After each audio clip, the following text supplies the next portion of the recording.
Hey guys, welcome to my mini vlog. ಇದು Thursday vlog. ರಾತ್ರಿ ಊಟಕ್ಕೆ ಸಿಂಪಲ್ ಆಗಿ ಕರ್ಡ್ ರೈಸ್ ಮಾಡ್ಕೋತಾ ಇದ್ದೀನಿ. ನಾವು ಎಷ್ಟೇ ಹೆಲ್ದಿ ಲೈಫ್ ಸ್ಟೈಲ್ ಮೇಂಟೈನ್ ಮಾಡ್ತಾ ಇದ್ರು ಕೆಲವು ಸಲ ಹುಷಾರಿಲ್ದಲೆ ತಪ್ಪೋದು ನಮ್ಗಾಗಿರ್ಬೋದು, ಫ್ಯಾಮಿಲಿ ಮೆಂಬರ್ಸ್ಗಾಗಿರ್ಬೋದು ಆಗ್ತಾನೆ ಇರುತ್ತೆ.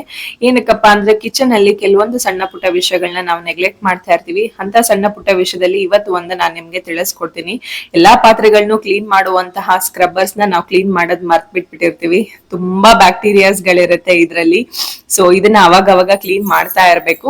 ಒಂದು ಬೌಲಿಗೆ ಸ್ವಲ್ಪ ಬೇಕಿಂಗ್ ಸೋಡಾ, ಸ್ವಲ್ಪ ಸೋಪಿ ನೀರ್ ಹಾಕೊಂಡು ಚೆನ್ನಾಗಿ ಬಿಸಿನೀರ್ ಹಾಕಿ ಓವರ್ ನೈಟ್ ಇದನ್ನ ಸೋಕ್ ಮಾಡ್ಬೇಕು. ಬೆಳಗ್ಗೆ ಎದ್ದು ಚೆನ್ನಾಗಿ ವಾಶ್ ಮಾಡಿ ಬಿಸಿಲಿಗೆ ಇದನ್ನ ಒಣ ಹಾಕ್ಬೇಕು.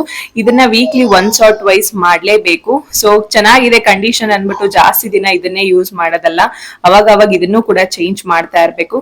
ನೆಕ್ಸ್ಟ್ ಯಾರಿಗಾದ್ರೂ ಡ್ರೈನೇಜ್ ಪ್ರಾಬ್ಲಮ್ ಇದ್ರೆ ಅದಕ್ಕೂ ಕೂಡ ಸ್ವಲ್ಪ ಬೇಕಿಂಗ್ ಸೋಡಾ ಹಾಕಿ ವಿನೇಗರ್ ಹಾಕಿ 10 ನಿಮಿಷ ಬಿಟ್ಬಿಟ್ಟು ಲಾಸ್ಟ್ ಅಲ್ಲಿ ಬಿಸಿನೀರ್ ಹಾಕಿದ್ರೆ ಏನೇ ಕಟ್ಕೊಂಡಿದ್ರು ಎಲ್ಲಾನು ಕೂಡ ಕ್ಲಿಯರ್